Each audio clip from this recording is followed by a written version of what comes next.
Hey, are you someone who's watched video after video on what the heck even is trauma and why do I have all this sort of feelings and triggers and stuff and you're still heckin' confused? This is the video for you.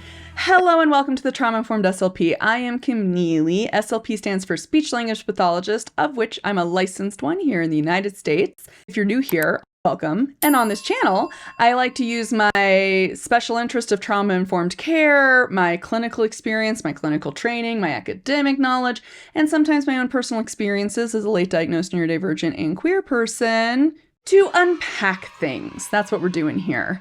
Today is going to be one of those reference videos. I just need to get this one out so that I have it to reference so I can establish sort of common vocabulary when I'm out here talking about some other things. Essentially, it's kind of a prep video for a few things. Well, one, it would go along really well with my regulation video if you want to check that out, whichever corner that pops up on. But also, hold on, I forgot what I was about to say. Because coming up, I have plans to talk about things like situational mutism, aka selective mutism, and sort of the current research of where we are with understanding what that is, essentially, and maybe a little bit of sort of the treatment options that are out there, although it's kind of vague and it's not a very well understood thing, so it's kind of a specialty deal there.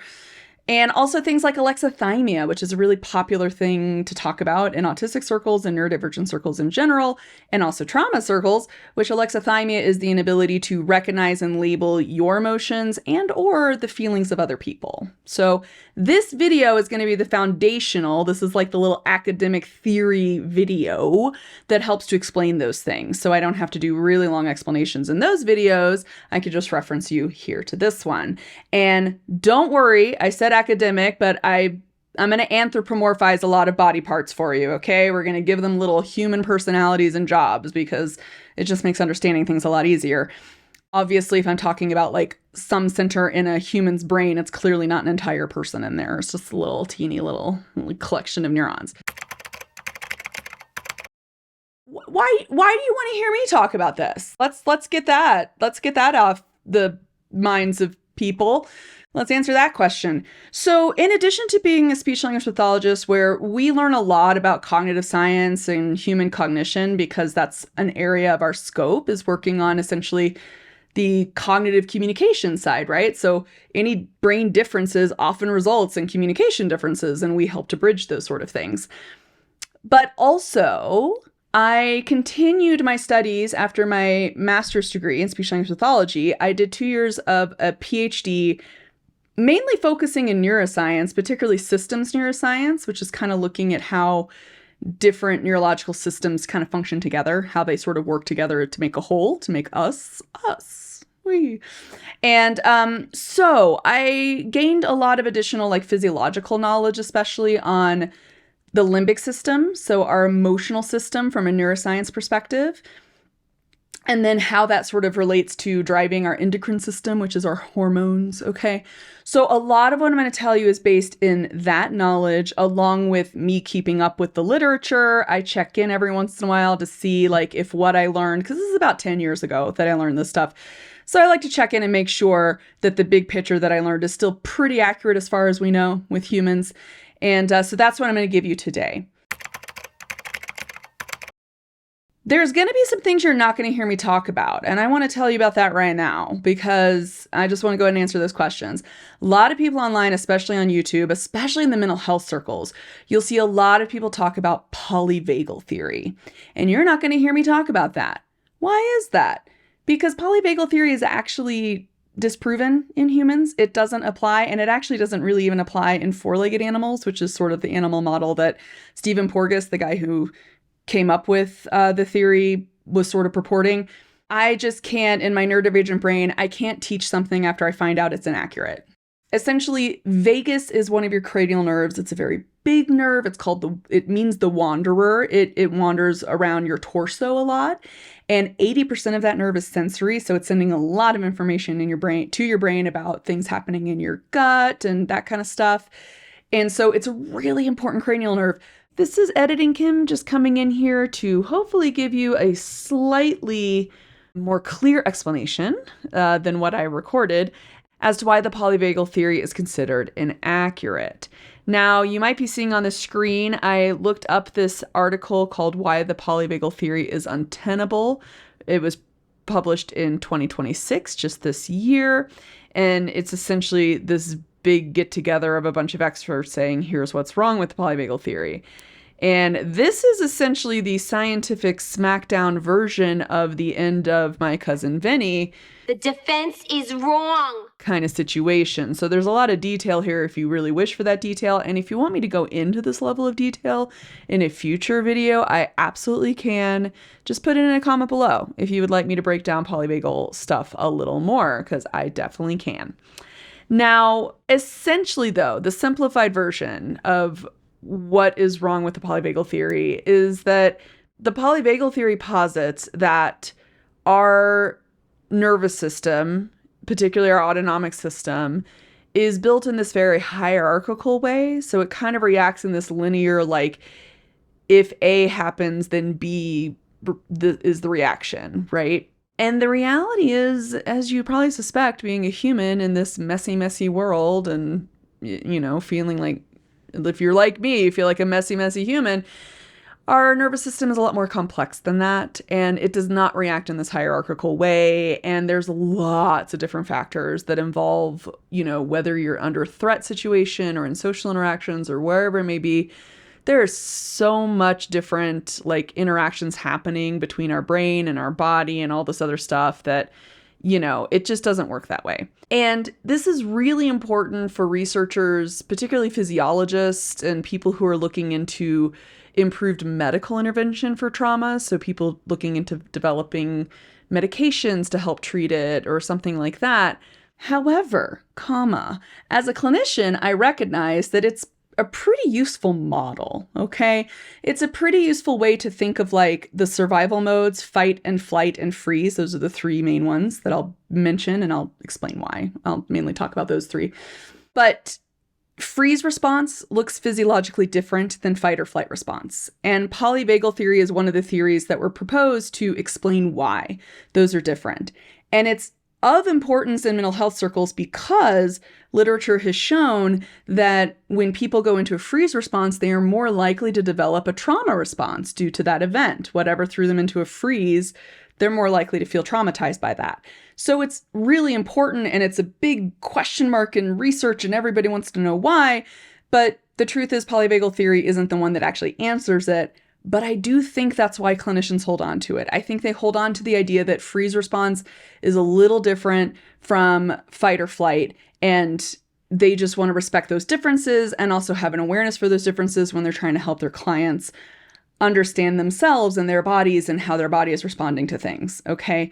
So even though I'm not going to teach the theory, what I'm teaching is aligned with the theory in the sense that, yes, freeze response is a little physiologically different. And it doesn't like negate using it as a model to try to think of those differences. But you're not going to hear me say words like dorsal vagal or ventral vagal. That's from polyvagal theory.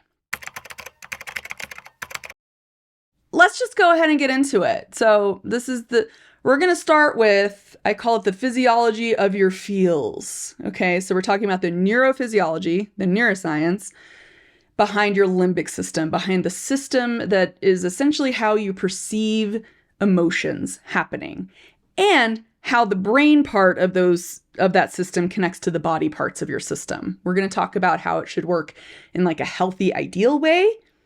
And then we're going to talk about how it works when you're in a survival mode, which is still ideal if you're actually in a genuine survival mode. Like if you're in danger, you in danger, girl. Yeah, you want your survival modes to work. So it's still a healthy thing, you know? But then I'm also going to talk a little bit, the little third part will be how sometimes those survival mode events can lead to people having a lingering response where they get thrown into survival modes more and more often inaccurately when they're actually not in danger. And that leads to what we call a trauma response, or if it's severe enough, post-traumatic stress disorder, an actual clinical diagnosis. But you can have sort of subclinical trauma responses. So I like to call it trauma response just to keep it broad, right?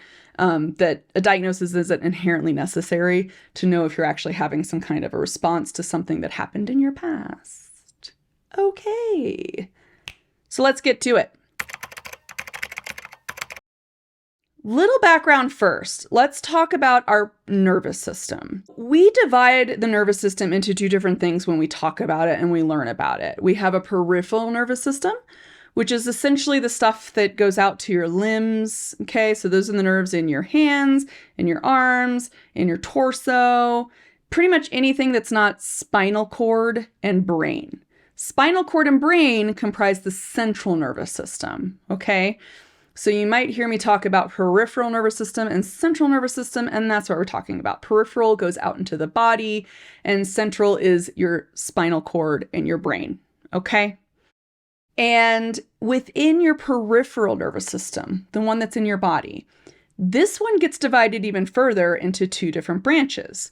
You have like your volitional branch, essentially, like me sitting here gesturing with my hands, moving around my fingers, moving my muscles. These are volitional muscles, right? Then you have a side that's the autonomic nervous system. Autonomic is pretty much what it sounds like. Autonomic handles all the automatic things that you're not even aware is being handled all the time in your body. Unless you have a medical issue with your autonomic nervous system, then you'll probably be very aware that yes, this nervous system is very useful. So autonomic nervous system is the one that handles things like your digestion. It's the one that lets your brain know kind of the state of situation, what the situation is in your body, your heart rate, your breathing rate, all this sort of stuff, okay? That's the autonomic nervous system. This is also, here we go, we're branching even more, guys. So we're in peripheral nervous system, 2 branches. We're going to stay with the autonomic, and the autonomic gets branched even further because as the autonomic nervous system, the one in charge of automatic stuff, it's in charge of a lot of stuff. So when we study it, we branch it even further because it's kind of organized that way, actually, in your body. And this is important to know because the autonomic nervous system is the body part of feeling, okay? So if you ever hear of like the body keeps score, the body does not retain memory per se, especially peripheral nervous system. It doesn't contain like muscle memory. That's not contained in peripheral nervous system. That's central nervous system stuff. But this is how your emotions connect to your body, is through the autonomic system. So that's why we got to start there, okay? So autonomic system gets divided into your parasympathetic system, which is colloquially known as your rest and digest system, okay? And the sympathetic nervous system, otherwise known as your fight-flight system, okay? Sympathetic isn't only activated though when we're in survival mode. Think of it more like sympathetic when it comes to output. It increases the amount of energy you have to use your voluntary muscles to do things. And parasympathic's going to kind of decrease that energy for that, okay? But I'm going to start the story at the sensory system, okay? So even more branching for your nervous system. So in your peripheral nervous system, we have our sensory nerves and we have our motor neurons, okay? Sensory nerves are the ones that are handling things like your temperature, if you're in pain, if you're touching something, obviously, right? Touching something nice and soft and squishy is sensory. Oh, I love soft and squishy. It's so nice. So that is sensory system stuff. Sensory system, if you think of it more like a computer, sensory is the input. It's the input the central nervous system gets. So just like if you were typing out something on your computer, that's an input for your computer, right? And the output is the document you created or the website you went to or what have you, right? That would be our motor, okay? So motor output, or our behaviors, essentially, come from our brain, planning out those motors in response to processing we've done, essentially. Input goes up through our central nervous system, gets processed a bit, and then we make some sort of behavior come from that or some kind of reaction to that input and processing, okay? Hopefully that makes sense. So sensory input heading up to our spinal cord and then up into our brain. We're going to start the story there. The parasympathetic being called rest and digest, that's essentially the motor output of parasympathetic.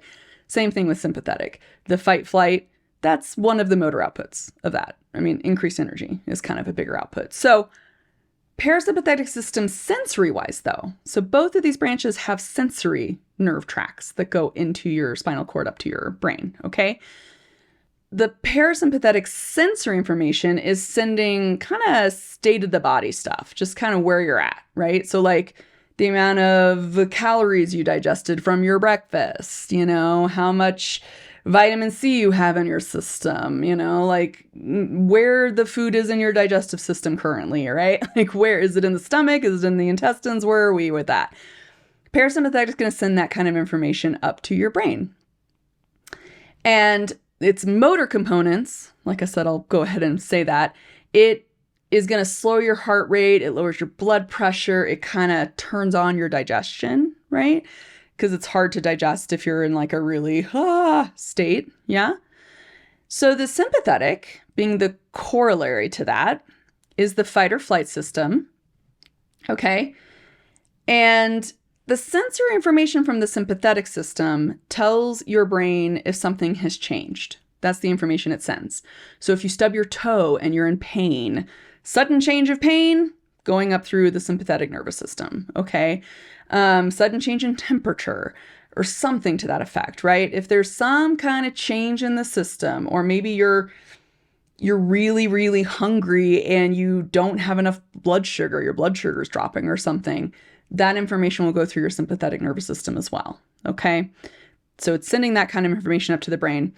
And the motor side of sympathetic, like I said, it speeds up the heart rate, it raises your blood pressure, it increases your respiration or your breathing. So basically you get increased oxygen carbon dioxide exchange, right? So like if you're exercising, you need to make sure there's more exchange happening in those tissues. And your heart rate needs to go up and stuff, right? So sympathetic is going to kind of increase your energy in that sense, whether you're in survival mode or not. That's kind of its job. And it decreases digestion. That's the one place that the energy decreases in sympathetic. It starts to turn down digestion. And you think about this, it kind of makes sense, right? If anyone's ever done any sort of like, you had to do a speech in class and you were super nervous or super anxious, or maybe you had some sort of event or party that you were super excited about, you might not have been that hungry before that, right? Because like you have all that energy from sympathetic, you're kind of in sympathetic dominance, basically, right? Your energy is ramped up and the digestive system is ramped down, and your brain, your body kind of instinctually knows, like, I don't want to eat a heavy meal if I'm not able to digest it. It's not going to be fun times, right? So we kind of have an instinct for that to some extent, unless you're like me and you just get really, really hungry and ignore all your body cues and you're not paying attention to it. That happens to me a lot. So let's go ahead and travel up to the brain now. All right. I'll get rid of my little plushy dude. I actually have, in addition to my slides, I have a little squishy brain here that I got off of Amazon like years ago. But this is a squishy brain that's decently close to the size of a human brain. Okay. So this is the way it would be sitting in my head.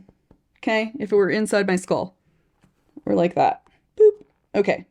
So this is your human brain. So all that information we just talked about, all that sensory information just went into our spinal cord, or maybe through cranial nerves that might have gone up into more of the brainstem type area, and it's gone up into our brain, okay? Now we have structures in our brain that are part of our limbic system. Limbic system being essentially our emotional system, okay? And I'm going to be talking about midbrain structures. Some people might call this lizard brain, but it's actually not. Lizard brain stuff, when people talk about that, is more here. It's like kind of lower down here. We're going to be talking about things that are kind of more in here. They're like in the middle in here. Okay, so midbrain. All right. So I actually can break this guy apart. Okay.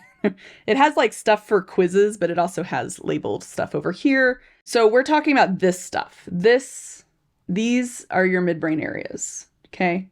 Right in here. So this is a section of the brain that mammals have, okay?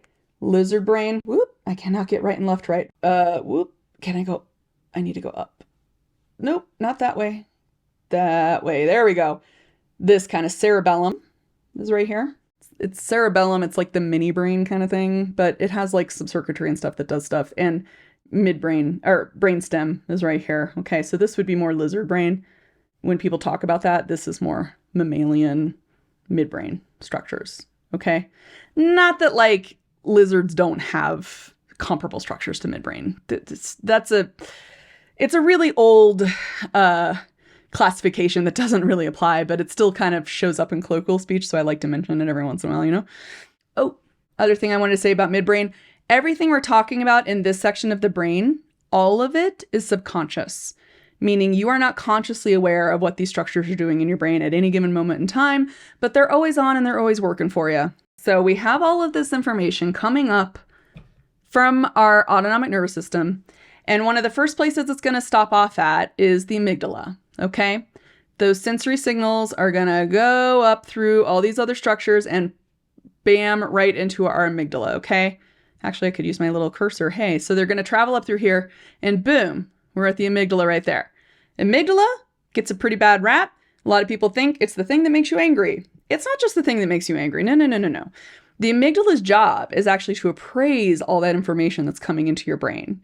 It's going to label things as like, is this thing a threat? Is this something that's all right? Is it kind of neutral, right? That's the amygdala's job. And then it kind of sends that information where it needs to go, all right? So it's super, super important. It's kind of like the gatekeeper to the rest of your brain when it comes to sensory information and stuff, okay? I'm the gatekeeper. And the thing about the amygdala is it has direct connections to something called the hippocampus.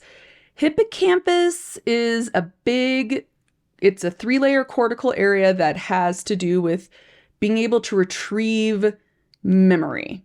Particularly semantic memory is one of the things that's really been studied, right? Like if you've ever seen like Memento or something, like somebody who can't form long-term memories. We know that from case studies of people who've had lesions or hippocampal removal because of uncontrolled seizures in the past. So we know that if you don't have a hippocampus, you have a really hard time retrieving long-term memory stores, okay?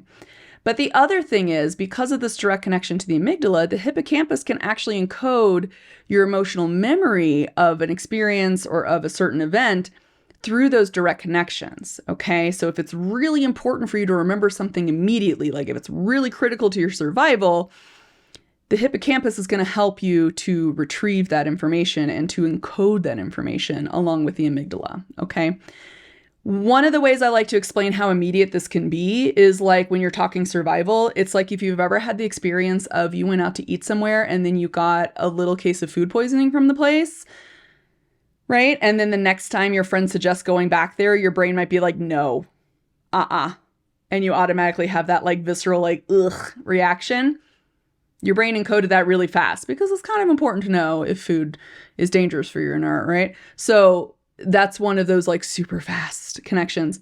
I also personally have a little theory that some of this connection might be why they say things like first impressions matter to people, right? Because if you initially meet somebody and they give you a big ick or something, it's going to be really hard to undo that association that your amygdala made because for whatever reason, something about that person just raised enough of a red flag that they're like, ooh, about them, you know? Okay, anyway, let's keep moving along. So we have the amygdala and the hippocampus. We also have the amygdala that has direct connections to something called the hypothalamus or the hypothalamic nuclei, if you want to be really fancy.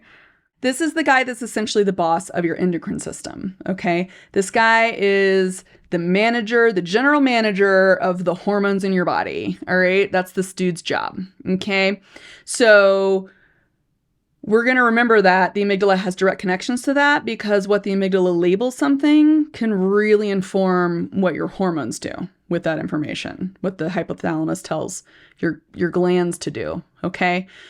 You might occasionally encounter, if you're in academic world, in therapeutics talk and in trauma talk and stuff, you might hear something of the hypothalamic pituitary axis. That's kind of what I'm talking about there. I'm just going to mostly talk about the hypothalamus because that's the one sending out things to things like the pituitary gland. But the hypothalamus can do that. It can send out information to the pituitary gland and other glands and tell them to release adrenaline. Okay, and that's kind of what that is. The HPA axis, it's the axis that essentially throws you into survival mode thanks to the hormones that are pumping through your body and the changes they make to like your muscles and your heart rate and things like that. Okay, so we have these midbrain subconscious. Once again, you are not consciously aware of what these guys are doing. We are now, though, going to travel up to where you do become aware that something is happening. So we go up to our higher cortical areas. We have our anterior cingulate cortex. Now we're up in that frontal lobe area of our brain. this guy right here, okay? We're up here, and anterior cingulate cortex is kind of thought of as like the CEO, essentially, of this limbic system, okay? It's not until information gets to here that you suddenly become consciously aware of some kind of emotion happening. The anterior cingulate cortex, when you're healthy and when everything's working optimally, it also will signal an error. So if an amygdala labels something as either like a threat, or maybe it labels something as not a big deal and it actually is a big deal, the ACC is the one that's going to tell the amygdala it got that wrong. It predicted that wrong. Okay, so the amygdala is constantly trying to predict, is this thing going to be a threat to us or not? And the anterior cingulate is the one that will correct it. That's important to remember for later too. The other thing that's important to remember is the AAC has direct connections to Broca's area, which I don't think is on here. No, it's a little too, well, hold on. For most people, Broca's area is in the left hemisphere. For some people, hemispheric dominance is reversed, and that's not a big deal. It's kind of same, but if we look at the left hemisphere here, we'll flip them around here. Broca's area is kind of right in here. Okay, it's literally right like near the outside of that 5-layer cortex. Did I get that right? Wait, yes. So temporal lobe, frontal lobe, it's kind of right at that frontotemporal area right there. Broca's area is a really big deal because you could look up something called Broca's aphasia. That is a big deal for SLPs. We learn a lot about Broca's area because it is an essential part of producing expressive language. And that is true for no matter what kind of sensory or motor modality you're using to access language. For people, for sign language users, for augmentative alternative communication users, Broca's area is still really critical. So that's important to know because I think personally that likely has something to do with alexithymia, that whole inability to label things. Might have to do with Broca's area not quite getting the right information from the ACC, and the AAC might not get the information from the amygdala. We'll talk about why that is in a little bit. Hang in there with me, guys. And the other thing we have is this insula. This is another important part of this conscious area of our emotional system. The insula, I kind of call it the CEO's assistant. It's almost like the ACC's assistant, but the insula is like, we don't quite know how to distinguish the two. The only thing that we really have in humans that helps us is like lesion studies, meaning people who've had injury to that area of their brain or atrophy or something. But that's not totally perfect because there's usually other neurons that are damaged. It's not just that one area, when you're talking like stroke or something like that. So, but we do know from some of these lesion studies that we do know the insula has a lot to do with how we process our own emotions. And it also seems to have a lot to do with having like the feeling side of empathy. Okay, remember there's the cognitive like perspective taking side of empathy, but there's also the feeling the feelings of somebody, right? Having that feeling drum up in you. Insula has something to do with that. Okay. So it has something to do with that. And ideally it works alongside ACC a lot when it comes to social interactions and emotional interactions and stuff. Okay. All right.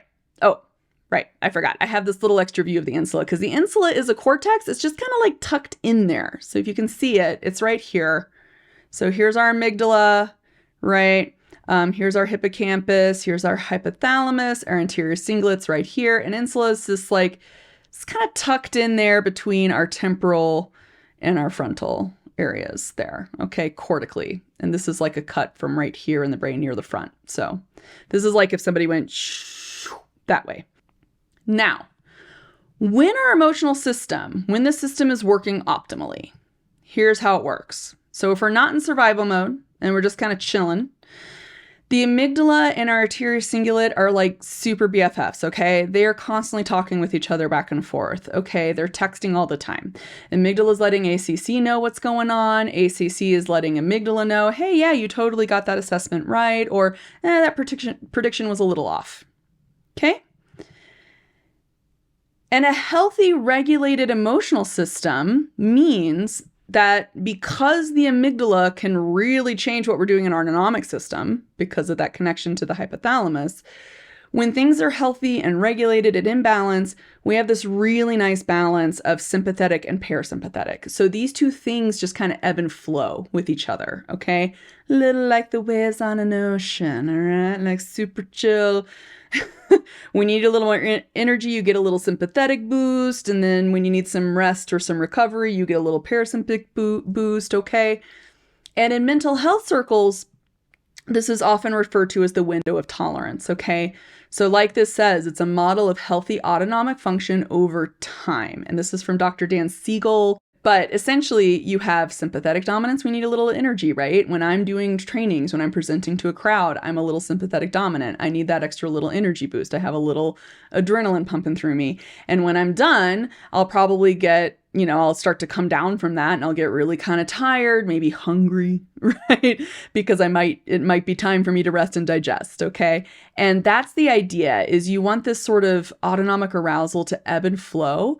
And when you're in this ebb and flow state, your emotions also ebb and flow along with it, okay? Due to how connected the body area to the amygdala, subconscious areas to the conscious areas. And once you become consciously aware, those emotions should be able to ebb and flow. So emotions that give you more sympathetic dominance will start to sort of die off and you can sort of let it go, right? Like if you get slightly annoyed at something, being able to let go of that bit of annoyance, letting it, just knowing that it's going to kind of work its way through. That's ideal. That's what we would like. Obviously, that's not what often happens to a lot of us. So, and if you're here watching this video, that's probably not how it works for you. So let's talk about what happens when we're under threat, what happens in survival mode. Things shift a bit. And then we're going to talk about how this might result in like a trauma response, or what sometimes is called a chronic stress response, because it might be chronic. So when we're under threat, what happens is the amygdala is going to sound the alarm. Okay, that like, oh, we're under threat. We need some adrenaline. We need some like boost to our muscles, right? So we can get ready to run or hide or whatever. Hypothalamus will tell the glands to, I call it release the kraken, but like adrenaline, all that sort of stuff, cortisol, that kind of stuff gets released. And we go into one of these 3 survival modes.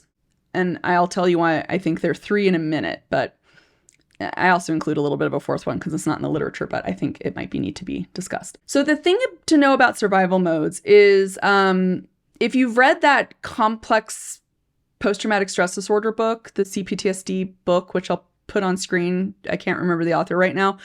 If you've read that one, you might think that like you have a tendency to go into only one type of survival mode, but that's not really true.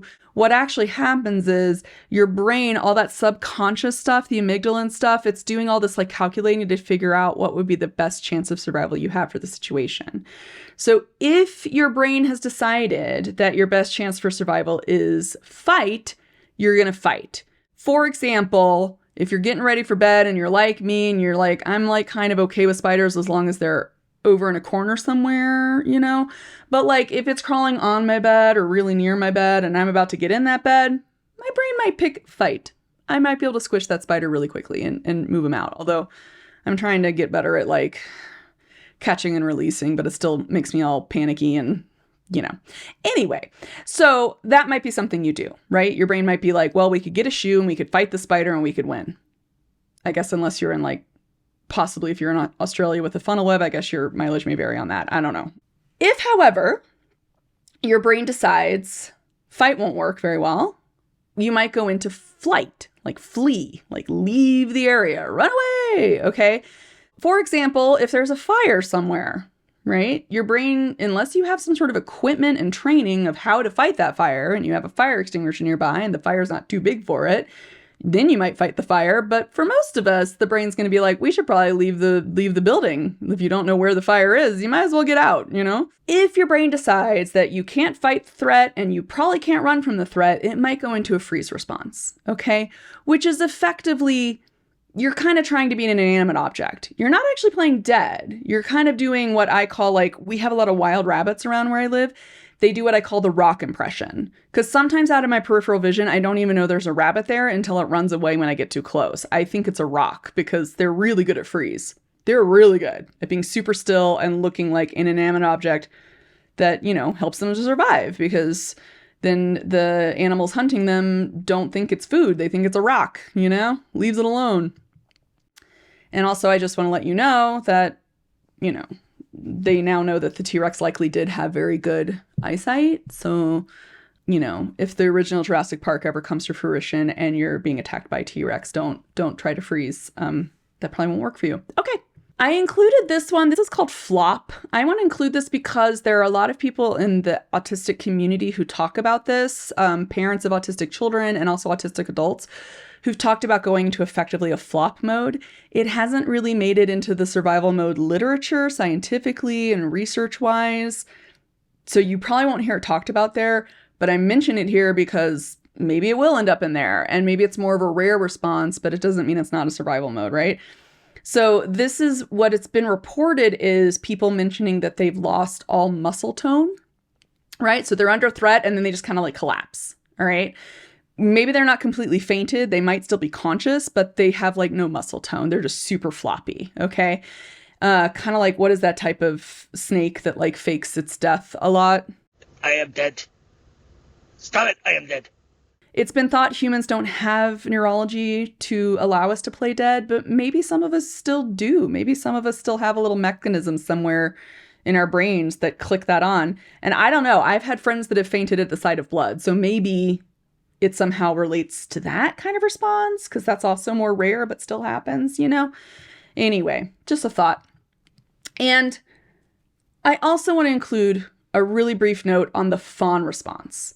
Now, the fawn response, I call it a response versus a safety, like a survival mode, because fawn response, it is a survival mode in a sense, but you're still socially aware and cognizant in it because a lot of times what happens with the fawn response is it's something we learn.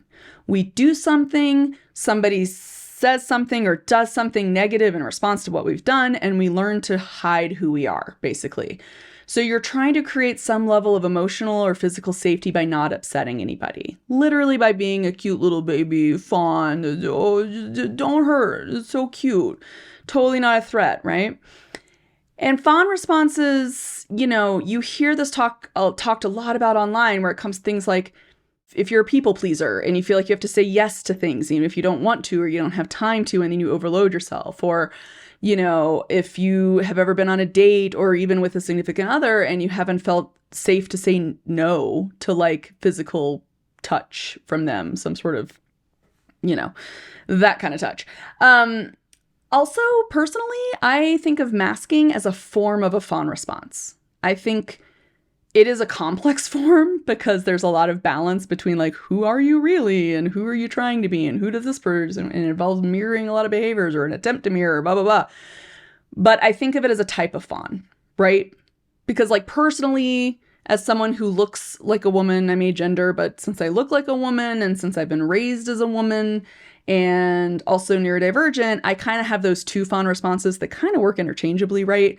Where it's like in certain instances, I might have that like people pleasy woman, like saying yes to something when I don't want to thing, which I have kind of gotten away from a lot as I get older, but definitely had that more when I was younger. And then also might have the like, I'm trying to mimic behaviors thing of masking, right?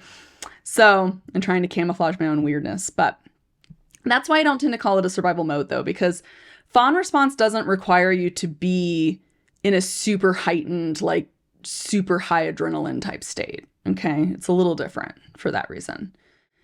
Now, when we go into survival modes, it's important to understand the processing speed of certain areas in our brain. So our conscious decision making is pretty fast. Like if someone offers me like my favorite ice cream, I might be like, yeah, that's a quick response to say yeah to that because I like it. Heck yeah, let's go. And it hit my conscious brain. I made that decision. Boom. Right. But it's actually kind of slow when it comes to survival. It's not the fastest decision making. So we also have our subcortical areas, right? Those midbrain areas that we talked about. Those are faster. Those are really fast to process. And then we also have these lower areas like our cerebellum, right? And our brainstem areas, which are the very fastest to make a decision and are likely pretty involved in freeze responses. So freeze response is not just vagus, right? It might involve like cerebellum and these other things, but important to know that like, not just vagus. So polyvagal is still not quite accurate there.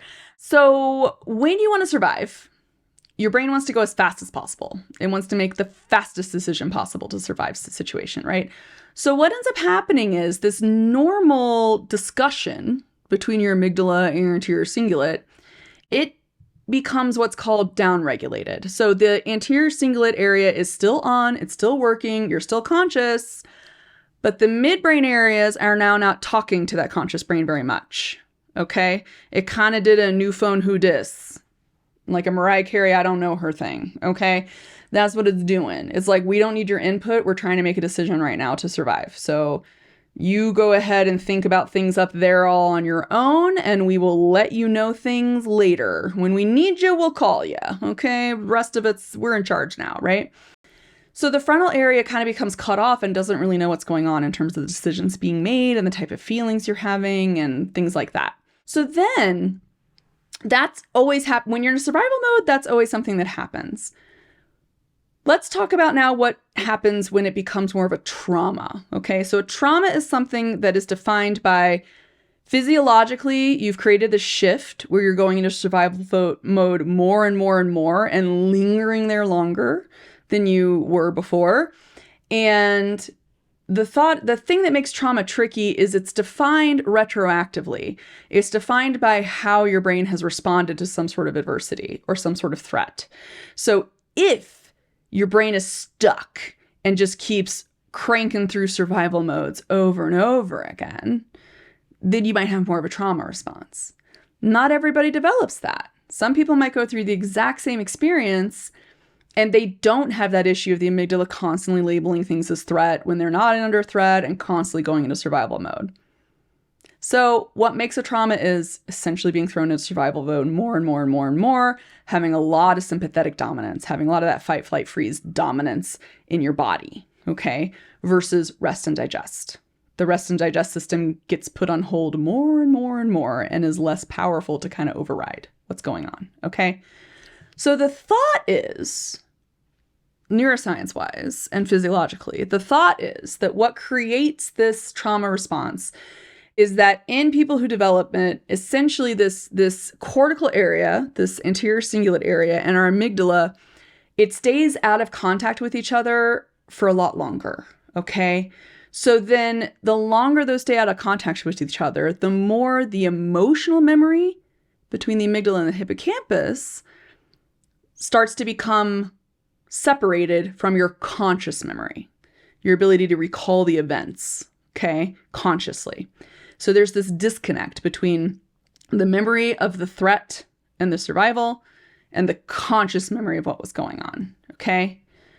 So this means that the amygdala is going to constantly keep predicting things as threats, and you go into fight, flight, or freeze. And then even if you try to calm down, it's not getting any kind of feedback from the anterior cingulate, so you might go into fight, flight, freeze again, right? So the way I think about this is like a few years ago where I live had a wildfire that destroyed a lot of homes. And I had a friend who, her home wasn't destroyed, but it survived, but she had to evacuate and like, they didn't know. They assumed it was destroyed, you know, by the time the night was done. They didn't know it was still there until they got to go back into the neighborhood and take a look, you know, and stuff. And after that event, my friend was like, I don't know if it's in my head or if it's real, but I smell smoke constantly. She's like, wherever I am, I'm constantly smelling smoke, right? And she felt that she was basically developing this trauma response of constantly feeling like there's a fire nearby, right? So that's what happens. The thought is that's probably what happens in the trauma response, is that for her, because she went through this experience with smelling the smoke and then having to evacuate and then not being sure if her house was still there or not, et cetera, her brain kept being heightened, the amygdala. If there was just this little tinge of smoke or someone mentioned a fire, her brain went right back into that survival mode, right? And because she kept getting thrown into that survival mode over and over and over again, the anterior cingulate was never able to really correct the amygdala, because the amygdala keeps like not listening to it, right? It's like, I'm in survival right now. I'm not listening to you. And the more that happens, the less feedback it could get to say like, no, your prediction was actually incorrect, right? So there's no error detection correction. And the autonomic system in your body, now that you've gone into survival mode over and over and over again, you have this flood of adrenaline and cortisol and all these other hormones. And the rest and digest system becomes a little sluggish. It becomes hard to turn on. It doesn't stay on as long, right? So then you have even more time spent in that sympathetic dominance and that fight, flight, or freeze mode. And that means that your whole system is now pretty out of balance, right? You have this big, heavy, dominating sympathetic system, and you have this little tiny parasympathetic system that's like, hey man, we really could use some rest. Like, it would be really great, but it's like hard to turn back on, right? So your body is going to try to balance this. It's really going to try to get back into some kind of balance. But over time, these mechanisms become really disruptive, right? And then you end up with something called this reduced window of tolerance, all right? So this is like kind of the window of tolerance under a traumatic event kind of thing, where you're constantly getting thrown into this super hyper aroused state, right? Where you're going into that hypervigilance. You might have anxiety or panic or maybe even anger if it's a fight flight, if it's a fight mode type thing. A lot of sympathetic stuff. And then I like to think of it as actually physiologically, I haven't seen a whole lot about this, but physiologically speaking, it makes sense to me that you cannot maintain sympathetic forever. Your body can lengthen it out a lot longer than it should, like with cortisol and things like that. But it shouldn't maintain it forever, right? At some point, the ATP, the like actual energy molecule in your cells, is going to kind of run out. So at some point, your body has to go into some sort of rest.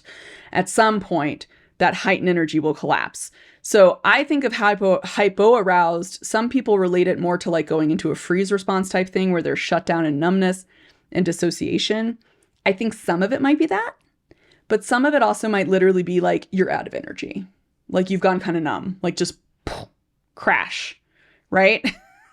And I know like under chronic stress or under burnout, I would experience this at the end of like school semesters, both when I was in graduate school and when I was teaching. When I was working in schools as a speech language pathologist, at the end of the semester, it's like for the like week right after everything, it's like I just want to stare at a wall. Like I have no energy. I'm just out. I want to sleep all the time. I want to just crash, right?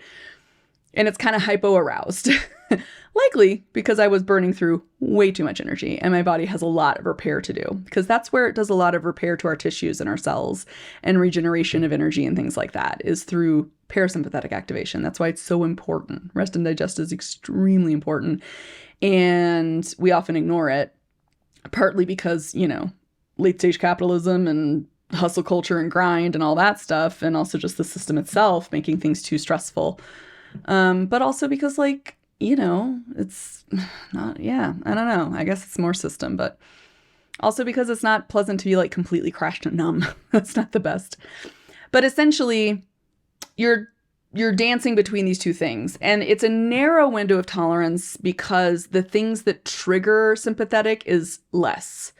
It's that hypervigilance thing where it's more likely that you'll go into fight, flight, freeze. That's why it's kind of called a narrowed window of tolerance. You can't tolerate as much stuff and have that sympathetic ebb and flow or sympathetic parasympathetic ebb and flow. Instead, triggers happen with a tiny, tiny little window where you're just like suddenly flying off the handle or suddenly going really numb and dissociated or something like that. You kind of seem like flips a switch and go straight into that, right? And then like you have this extreme response to the state, okay? And to be clear, you can be hypo-aroused and like maybe you're not truly in like sympathetic dominance in the sense that you're out of adrenaline and you're out of energy, but it doesn't mean that you're resting and digesting, okay? Some of the key takeaways to this for you guys, all right, is that when it comes to regulation, when people talk about meltdowns or shutdowns, or I think shutdowns really are more of that like depression, lethargy, dissociation stuff. That's more of that hypo-aroused state is sort of that shutdown kind of state, right? Which you can be thrown into hypo-aroused really fast and easy if it's like just too overwhelmed and you're not getting the rest you need, right? Definitely been there, done that, gone from shutdown to meltdown. Heck yeah.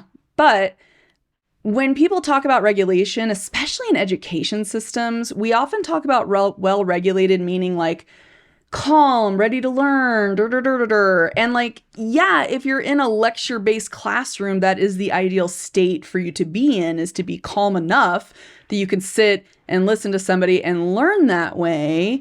Because, if you have like a classroom of like 20, 30 plus students sitting around listening to one person trying to learn something, you do need people to be relatively calm, right? Like you can't have people doing like loud vocal stimming or something like that, because then that's going to distract and people can't hear the teacher, et cetera, et cetera, et cetera. So that's a whole issue in classroom settings and classroom management, as folks would call it.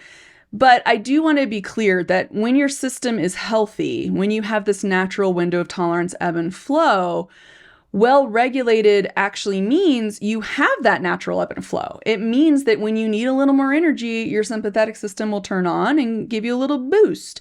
And when you have the time and you're able to rest and digest, the parasympathetic will turn on and do that, okay? So I like the way Autism Level Up, which, by the way, I'm not affiliated with them at all, but they're fantastic. It's like an occupational therapist and a psychologist, I believe, and they have fantastic regulation tools and visuals. Head over there. I'm like, they're fantastic. If you ever want to look at kind of the materials they have for classroom and also just for, younger autistics and such. But, I love how they said this, where they said well-regulated means your energy matches the energy needed to actively engage in an activity in an environment. It does not actually mean calm. That's not what well-regulated means, okay? So, for example, if you're on a roller coaster, the energy you have on a roller coaster is far higher than the energy you have if you're like taking a nap, like my little fur baby Athena there, right? So we think of well-regulated being calm, I think, because regulation is talked about so much in the education system and because of the need to be like, have the group be in a place where everybody can optimally learn from the teacher or take in the material. But that is actually not what well-regulated means. It means you can go on that roller coaster and have that sympathetic boost. And then when you get off the roller coaster, you can then calm down from that adrenaline rush you just got and, take a few minutes, calm down, and then go eat like a hot dog or something, or a funnel cake or something, which I haven't had that in forever because I have gluten issues. But you can, you can go have lunch or something after you're on that ride and actually digest that lunch and take some time to rest.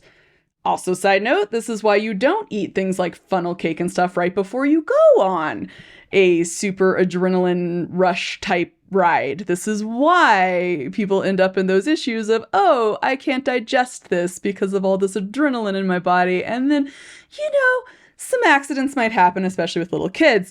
So that is why, if you've ever wondered why adults are like, please don't eat that right. We have to eat that after we go on these crazy rides, or you need to wait a little bit and digest lunch before we go back on the rides. They're just looking after your digestive system. And I think it's just kind of instinctual because, that food might not stay down if if you go straight into super high adrenaline. Side note. Okay. And also, I guess I'll just end this on this note, which is a really big takeaway, that nervous system dysregulation, this autonomic dysregulation, the high sympathetic activation, and it just lingers for a long time, really when it comes to like inflammation and all kinds of different converging studies in different areas, when it comes to like body inflammation and microbiology stuff and neuroscience and all this, it's all sort of converging on this idea that this dysregulation, this autonomic dysregulation, is really the primary symptom of a trauma response. And I put trauma response here, but this paper actually was looking at people with diagnosed PTSD, diagnosed post-traumatic stress disorder. So they're making the argument that this whole unbalanced autonomic system is probably the main symptom. And so this is also why a lot of times, the best practices for like direct trauma therapy, a lot of it involves a big mix of things.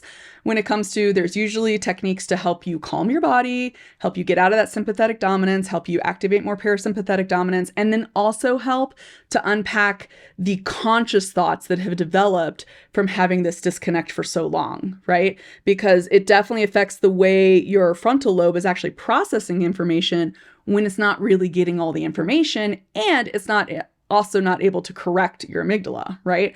So this is where you get that disconnect of like your body might feel like it's out of control, right? When you're in more of a trauma response or you're triggered, you're in that survival mode, right?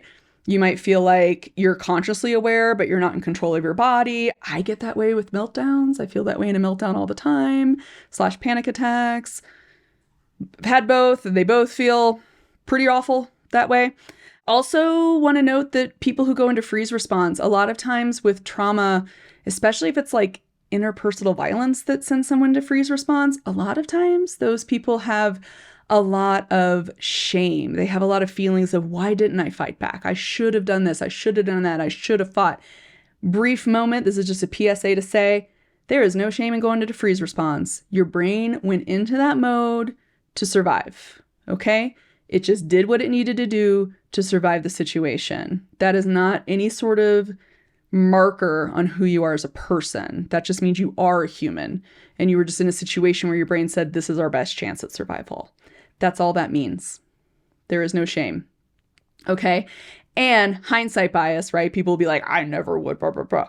They can't. Nobody can predict which mode they'll go into until they're in that situation, genuinely. And I know everybody likes to say, I was in that situation and I responded this way. Well, la-di-da for them. They have different experiences. Their brain, maybe there probably are variances in that situation that allow them to make, their subconscious brain made a different decision. But it doesn't have any impact on the sort of mode the other person's brain went into. So just want to say that out there to like diffuse shame when it comes to that.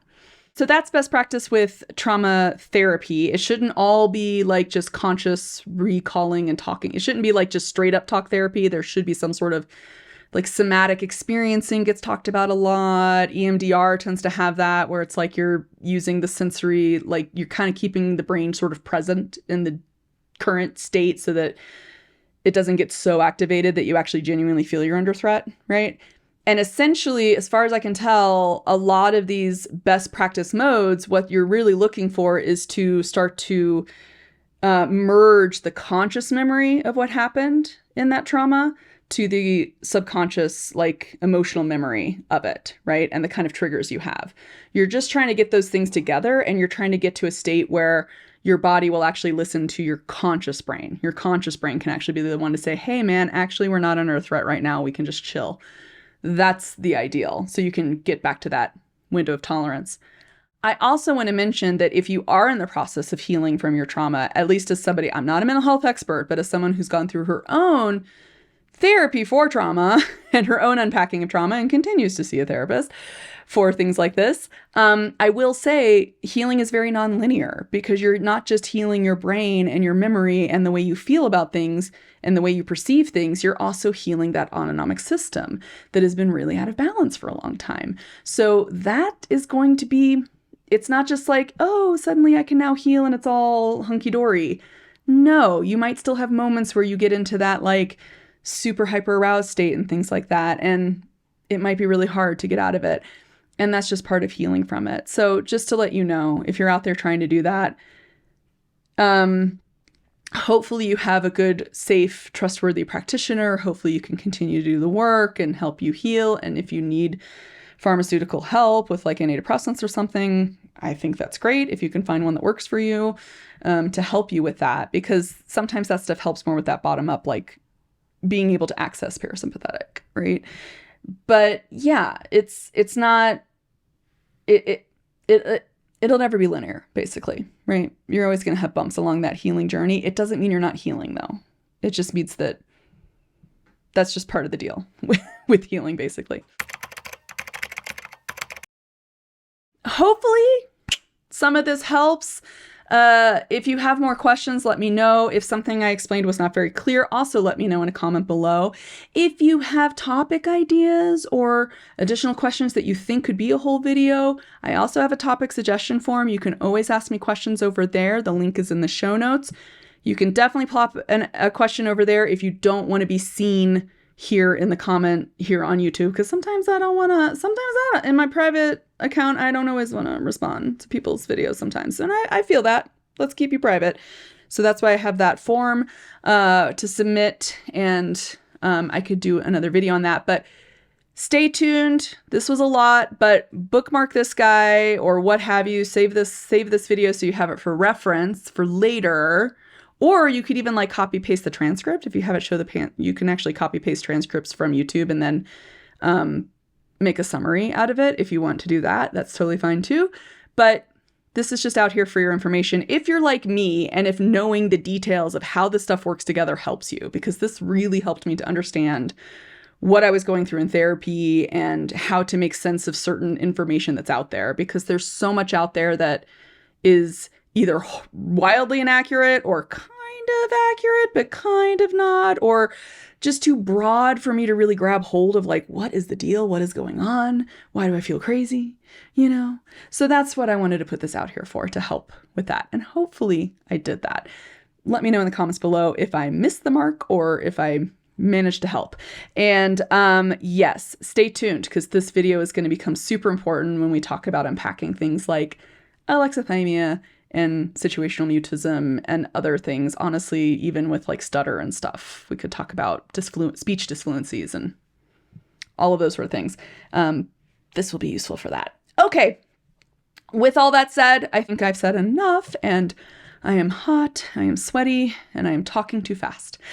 So in the interest of creating a safer community for us all where we can connect with each other, I hope for us all to access our weirdness powers and use them for good, to connect more. And for that reason, I hope for you all to keep it weird. And until next time, guys, bye.